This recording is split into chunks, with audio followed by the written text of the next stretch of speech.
Hey everybody, welcome back to Record-ology. Okay, today I'm going to be showing you one way to get free records, and as unbelievable as that may sound, it is true. With a little bit of a caveat, you sometimes have to buy something to get the record, which may be no additional cost, therefore free. One way that you can get records is through issues of Guitar Player magazine. You've seen me feature sound sheets on this show a lot. In fact, I'll put some links above throughout this video to some different, flexi discs and sound sheets. And they were, distributed via magazines, and Guitar Player used that quite a bit. So this is something exciting to see. Free record. And it looks like they did some sort of a contest for this. So here we got Red Hot Chili Peppers on there. Not too interested in that, and it's not what the record is of. But you flip to the middle of this bad boy. Look at that. We got ourselves a record. So I thought we would just pull that out of there. And before anybody starts, crying foul, this magazine isn't really worth much. They go for $5 to $10 on eBay. So I'm going to take one for the team, pull that bad boy out of there. We'll give it a listen. So this is a SoundPage brand sound sheet, and it's completely flexible, as they all are. On the back, they even sell there's an ad for a special book that you can keep them in, keep them all safe, keep your valuable Guitar Player sound pages in perfect order and condition.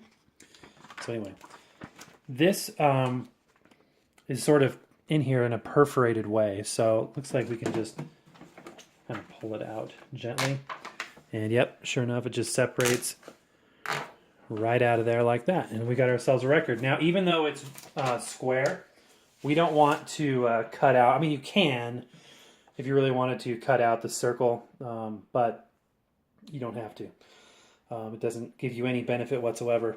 It's an embossed, basically a stamped image on a sheet of plastic, so it's different than a regular vinyl record. It's one-sided, obviously. One thing that's kind of interesting about this is you can see there's some writing showing through there. I've never seen one do this, but it's the back here that says protect your sound page collection. And it's bleeding through, I don't know if it's bleeding through, but you can see it through the record there, and I don't know if that's going to impact its playability. So let's give it a listen. Now, like I've shown you guys before, you want to use a record underneath your sound sheets or your flexi discs. So put down another record. Then you can place this record on top of it. Right there, it indicates the speed, 33 1/3. Which they mostly are. This is by Ken Rubinstein, a song called Legs Akimbo. Never heard of him and never heard of the song. But we'll give it a listen. Just a short clip. You always want to put a coin on top of the sound sheet. Gives it a little bit of weight, otherwise it'll just sit there and spin. So let's go ahead and get our record player up to speed. Looks like the sound sheet's in pretty good condition. We'll rotate the stylus over the beginning there and see what we got. Give it a little listen here.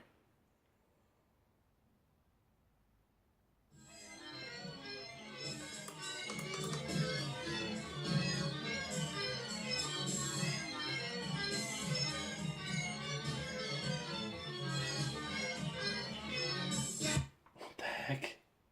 Okay, I don't know if that's supposed to sound like that or what that is, but that was kind of scary. It sounds like it's playing backwards.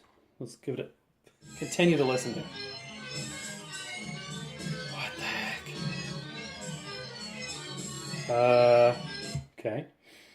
It's rather odd. I was not expecting that. Let's go ahead and go a little bit further into the quote-unquote song and see what we get.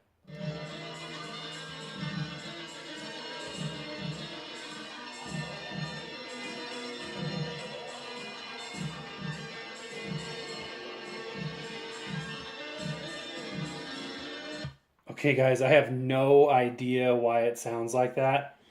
Maybe that's just what that sounds like. I have no idea. Totally unplanned here. I'm sorry. That was just going to be a song. Let's get a little bit further forward and see if we...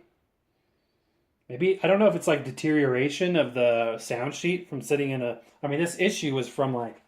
Let's see how old it is. October of 91. So you're looking at a, it's a pretty old record.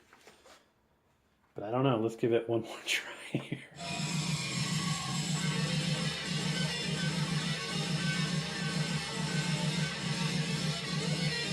Okay. Well then, there you go. You know, you get what you pay for, a free record. Just kidding. I mean, there are a lot of great sound sheets out of Guitar Player that don't sound like that. I have no idea what is wrong with that. Maybe it's very odd music, and maybe that's the way it's supposed to sound. To me, it sounded like there was either major damage to it or I don't even know what. So this, you know, optically it looks like the grooves are in good condition-ish. Like I said, you can see this, you know, printing sort of, you know, eking through the other side. I don't know if that's impacting it, but even when we tried the inner groove there, it was really weird. So it's supposed to be guitars, guitar synth, and programming. So maybe it was just really weird music. I don't know. Let me know in the comments if you think you have an idea what's going on with that bad boy. Maybe that's what it's supposed to sound like. I'm not going to research it. Maybe it's just the way this artist sounds. In that case, I'm sorry, Ken Rubenstein. I just wasn't expecting that. But maybe there's something I'm doing wrong. So shoot me a comment and let me know what you think. Appreciate you guys watching this. Don't forget to like, comment, and subscribe for more. We'll see you next time. Happy record hunting.